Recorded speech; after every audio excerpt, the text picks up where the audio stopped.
Muy bien, pues empezamos entonces con la primera ponencia, que es la que va a presentar doña María Ángeles Almela, del Instituto Ágora de Alcobendas de Madrid, que es además la secretaria de la Sociedad Española de Estudios Clásicos. Y su intervención, como está anunciado en el programa, trata esta pregunta directa que antes decía, es lenguas clásicas en el siglo XXI, es decir, ¿qué y para qué? Buenos días a todos, muchas gracias por estar aquí de nuevo. Voy a hacer una intervención en la que, sobre todo, como ha comentado Jesús de la Villa, voy a plantear preguntas, un poco el marco de lo que va a ser el resto de la jornada, y pocas respuestas voy a dar, porque tampoco las tengo, pero sobre todo vamos a plantear interrogantes y a ver qué sale de esta jornada tan sugerente. Lenguas clásicas en el siglo XXI. Parece una contradicción en términos... No sé. ¿Es a lo mejor? ¿Vas? ¿Ahora se me oye? No. Porque esto no. Está dado, ¿no? Sí. Hace poco más. ¿Se oye ahora? Lenguas clásicas en el siglo XXI. Parece una contradicción en términos, algo del pasado remoto instalado en la modernidad más absoluta. Ya hemos superado el comienzo del nuevo siglo y el latín y el griego sobreviven. Todavía se enseñan, poco, menos de lo que sería deseable, y todavía se estudian. Es difícil convencer de que el adjetivo clásico no es algo anticuado, sino antiguo, y de que moderno no quiere decir necesariamente innovador, sino simplemente reciente o contemporáneo. Por eso estamos aquí hoy, para pensar, discutir, encontrar su lugar en los planes de enseñanza, y sobre todo para presentar métodos y formas de conseguir que los jóvenes estudiantes sigan interesándose por las lenguas en las que se formularon tantos conocimientos y que nos abren una ventana a un pasado apasionante. Lenguas clásicas en el siglo XXI. Los signos de interrogación no son en balde, suelen acompañar a la denominación de las lenguas que enseñamos. Desgraciadamente, los signos de interrogación son más frecuentes de lo que nos gustaría. Nos lo preguntan los alumnos en clase cuando se ven aprendiendo unas lenguas que ni sospechaban que existían y con las que se han topado huyendo de una infinidad de asignaturas más útiles que tampoco entienden. Nos lo preguntan los altos cargos del Ministerio de Educación cuando están volviendo a hacer la enésima reforma educativa y juegan con nuestras materias en el tablero de los planes de estudio. Nos lo preguntan nuestros compañeros de otras asignaturas cuando estamos repartiéndonos el mísero botín de horas lectivas con otras materias optativas que ante la sociedad tienen la suerte de ser consideradas útiles y prácticas y no necesitan justificarse para existir. Nos lo pregunta, en fin, gente con la que nos encontramos y se interesa por aquello a lo que nos dedicamos. Cuando uno responde, soy profe de latín y griego, con extrañeza preguntan, ¿pero todavía se estudia eso? Pues sí, todavía se estudia y todavía existimos los profesores de lenguas clásicas, pero no pasamos por nuestro mejor momento. La última reforma ha dejado tocado, que no hundido, nuestro barco, y por ello tenemos que interrogarnos a nosotros mismos y no esperar a que nos pregunten. Para eso estamos aquí, en esta jornada didáctica, para reflexionar por qué y para qué y cómo enseñar las lenguas clásicas. Quizás la primera pregunta que debamos hacer es ¿por qué estudiar latín y griego? ¿Por qué perder el tiempo en unas lenguas que muchos tratan de encerrar en el pasado histórico y académico? Por no mencionar el maldito calificativo de lenguas muertas que nos han colgado y que nos envía directamente al cementerio.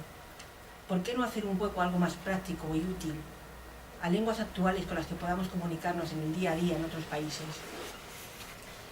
Si uno hace una encuesta entre el alumnado de secundaria, nuestras lenguas les pueden interesar o no, como cualquier otra materia. Realmente nada de lo que estudian va a tener utilidad inmediata en sus vidas y van a tardar bastante tiempo en darle un uso concreto a las materias consideradas más útiles como las matemáticas, las ciencias en general o el mismísimo inglés. Casi nada de lo que estudian nuestros alumnos tiene una aplicación directa e inmediata, pero sin embargo, materias como las matemáticas no necesitan justificarse ante la sociedad. En cambio, nosotros sí tenemos que ser prácticos y servir para algo si queremos seguir existiendo en los planes de estudio. ¿Pero qué es ser útil y práctico? La respuesta podría ser: útil es todo aquello que te sirva para la vida cotidiana y para el futuro. ¿El resto de las asignaturas les prepara realmente para ello? ¿Y es en esta etapa educativa en la que deben estudiar solamente cosas muy concretas inmediatas y restringidas a la realidad en la que viven? No estoy diciendo que no deban percibir, identificar y aplicar fuera de las aulas lo que estudian en clase, por supuesto. Pero creo que si la escuela sirviera solo para eso, se quedaría reducida básicamente a ser un centro de socialización, función esta imprescindible, pero creo que no única. Actualmente, cuando se habla de alguna carencia de nuestros adolescentes, enseguida se mira a los centros educativos como sitios donde se debe enseñar de todo lo que la sociedad no les enseña: higiene, educación sexual, buenos modales, prevención ante la violencia de género o el acoso, educación vial, a hacer una entrevista de trabajo, a crear apps, a emprender, a pedir una hipoteca. Claro que hay que conectar lo que estudian con su entorno, pero no solo eso. La educación secundaria debe ir más allá y mostrarles el mayor número posible de campos del saber. Es necesario que sepan que hay multitud de cosas que pueden estudiar y que les pueden servir para descubrir aquello en lo que se quieren formar en sus estudios posteriores. Recientemente, en un artículo publicado de la filósofa Marina Garcés, titulado ¿Para qué sirve la filosofía si es que tiene que servir para algo?, afirmaba: no podemos supeditar nuestra relación con el conocimiento a nuestra salida laboral, y las preguntas ¿cómo queremos formarnos y en qué queremos trabajar? No tienen por qué tener la misma respuesta. Efectivamente, al igual que pasa con la filosofía, la inmensa mayoría de nuestros alumnos no van a comer con el latín y el griego, y realmente no es ese nuestro objetivo, ni el de la mayoría de las asignaturas que cursan. La enseñanza secundaria y el bachillerato son los últimos ciclos educativos en los que todavía reciben una formación global, aunque un poco más especializada en esta última etapa, antes de elegir los estudios que esta vez sí los preparen para la ansiada integración en el mercado de trabajo. No estamos formando trabajadores, sino jóvenes que tienen que decidir a qué les gustaría dedicarse en el futuro, de una manera amplia y abierta, sin prejuicios, ya que muchos acabarán trabajando en algo muy distinto de aquello para lo que se han preparado, o en empleos que todavía no se han inventado. Y para esos estudios futuros, encaminados a unos trabajos bastante inciertos y etéreos, muy bien podemos ser prácticos y útiles. Nosotros, los profesores de lenguas clásicas, estamos convencidos de que el latín y el griego son lenguas que proporcionan unos conocimientos lingüísticos que permiten consolidar, por no decir entender, los conceptos que manejan en el estudio de su propia lengua, así como de otros idiomas. Las estructuras lingüísticas, los mecanismos de conjugación, declinación y de estructura sintáctica del latín y el griego permiten entender cómo funcionan otras lenguas que están aprendiendo, que a menudo abordan de una forma mecánica, con la inmediatez de la lengua hablada, sin necesidad de hacer reflexión lingüística alguna. Este ejercicio de transferencia resulta enormemente útil y estructura de forma ordenada los conceptos lingüísticos en la cabeza de los estudiantes. Podemos así convertirnos en la trama sobre la que se hilan otras lenguas, de una manera, en cierto modo, transversal. Por otra parte, el latín y el griego aportan un conocimiento de vocabulario que les ayuda a entender multitud de palabras y terminologías de otras disciplinas con las que batallan a diario. A menudo los alumnos no entienden lo que leen, porque su vocabulario se ha reducido al mínimo, y carecen de mecanismos para descomponer y desentrañar los términos específicos de otras materias.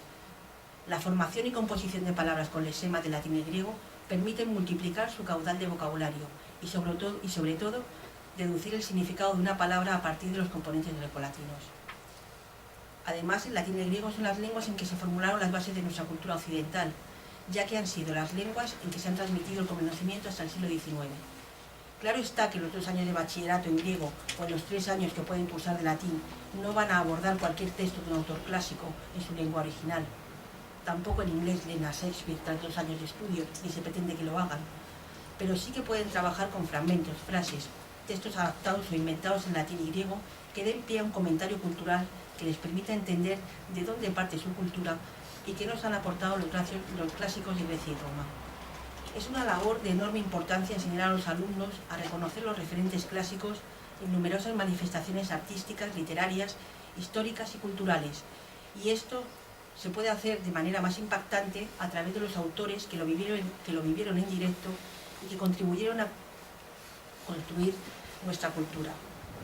Bien es cierto que hoy en día existen traducciones de probada calidad que pueden cumplir ese fin. Por supuesto que no vamos a prescindir de ellas por estudiar latín y griego, pero tampoco debemos renunciar a la satisfacción que proporciona leer fragmentos de un autor en su propia lengua, ni debemos negárselo a nuestros alumnos.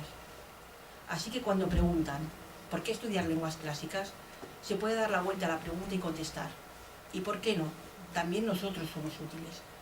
Siempre presumimos de que nuestras materias agudizan el ingenio y ejercitan la mente, pero si bien muchos de nosotros estamos convencidos de ello, no hay más evidencia que nuestra percepción docente, y corremos el riesgo de resultar soberbios al deducirse de esta afirmación que las otras materias que estudian no lo hacen, provocando mayor animadversión de la que ya suscitamos en algunos compañeros. En cambio, sí podemos afirmar que contribuimos a desarrollar el pensamiento lógico, a consolidar su formación lingüística en el estudio de la lengua y en el aprendizaje de otros idiomas y a ampliar sus conocimientos y referentes culturales. Nuestra contribución es importante y hemos de ponerla en valor. La siguiente cuestión que debemos plantearnos es ¿qué debemos enseñar cuando impartimos latín y griego? A este respecto, parece que la estructura de nuestras materias está clara y se acomoda a lo que aparece en los currícula de latín y griego. Lengua, donde incluimos gramática, textos y vocabulario, y legado cultural. Existe un componente gramatical de morfología y sintaxis que constituye un elemento importante en nuestras materias.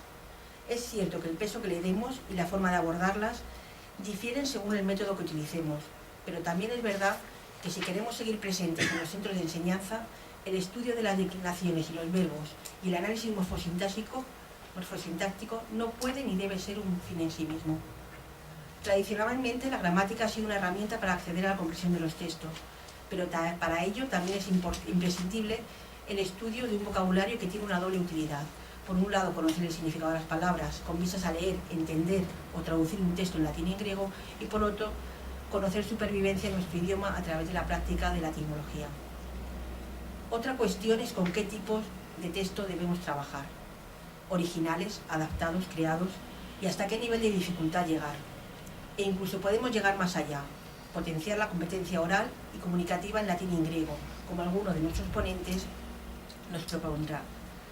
Por último, como ya hemos mencionado antes, el estudio de las lenguas clásicas debe ser la base para acceder al mundo y la cultura de las civilizaciones griega y romana, de manera que el contenido de los textos que trabajemos sea susceptible de ser comentado en virtud de su trascendencia cultural.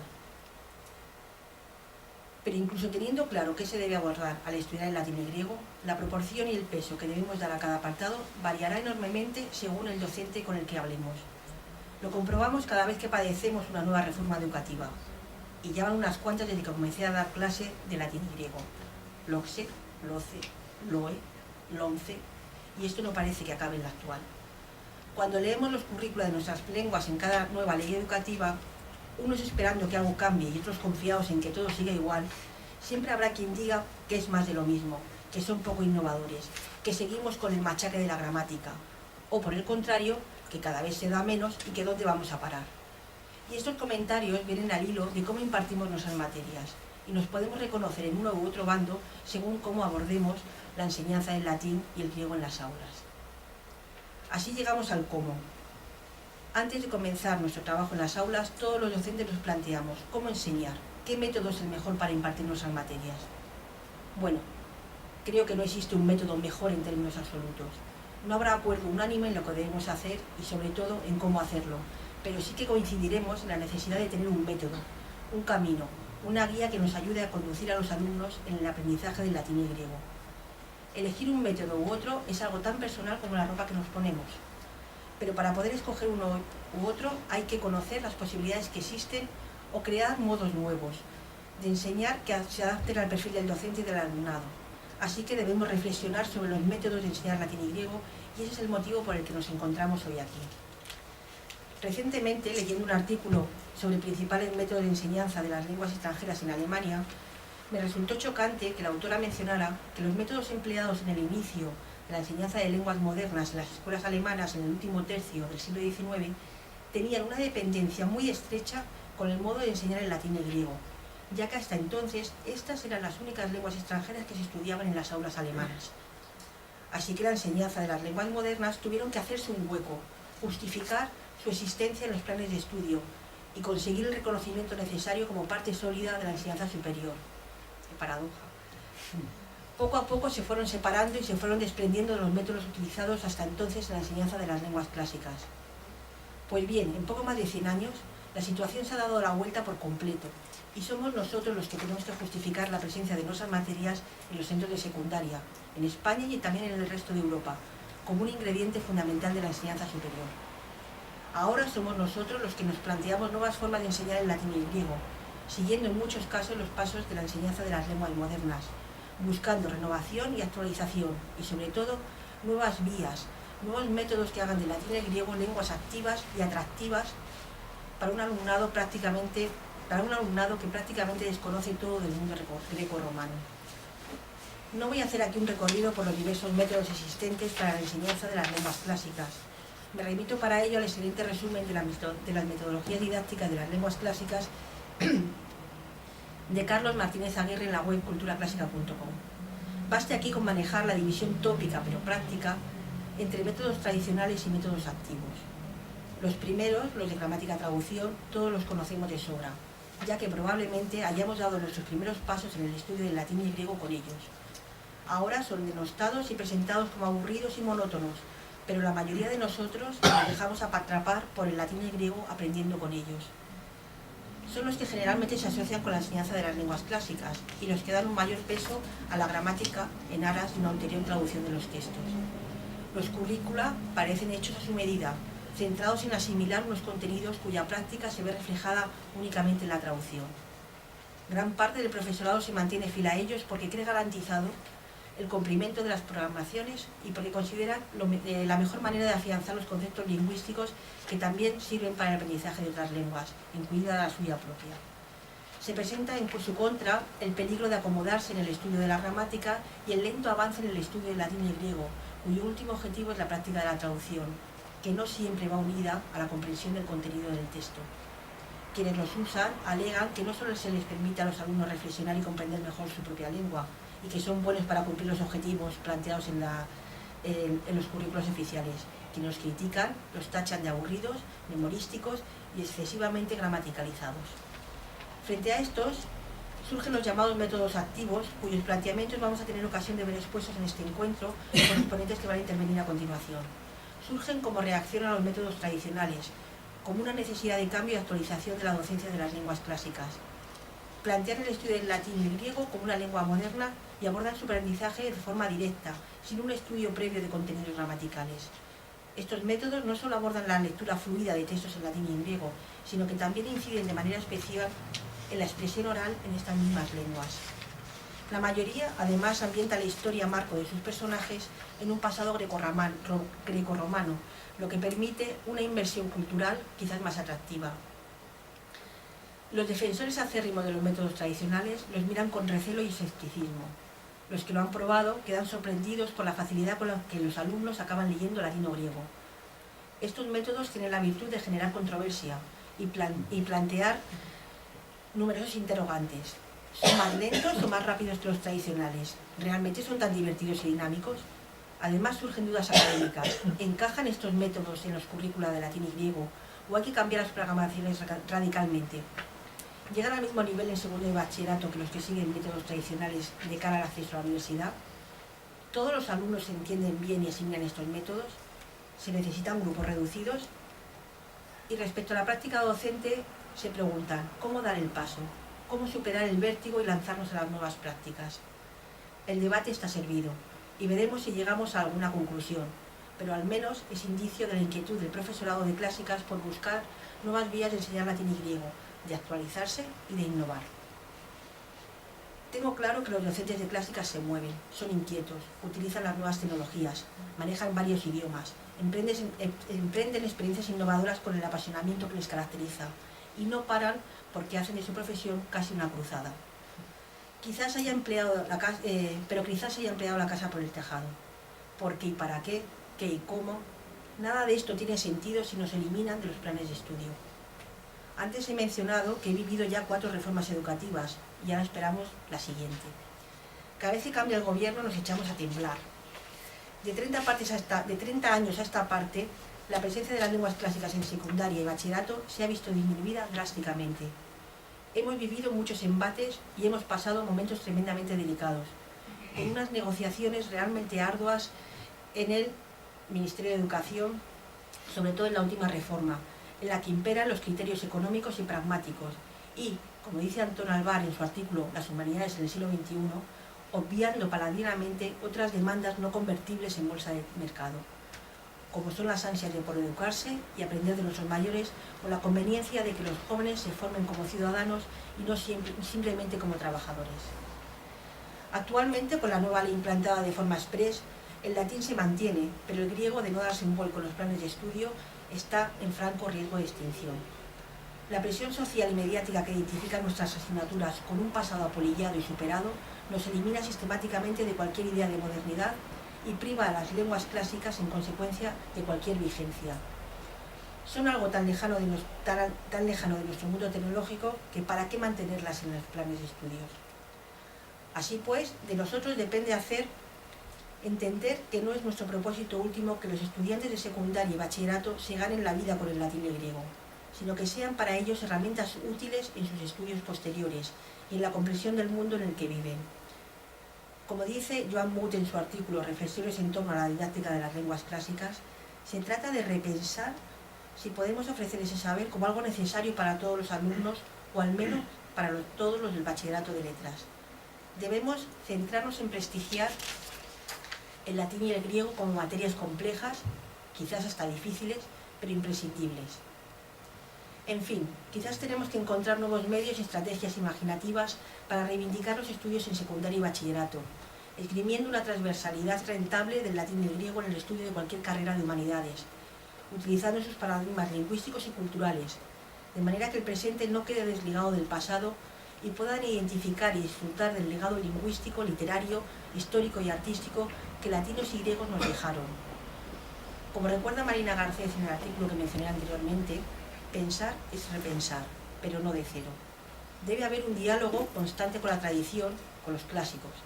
Convencer de esto a los políticos que diseñan desde los despachos los planes de estudio, a las familias y a los alumnos y a la sociedad en general, depende de nosotros.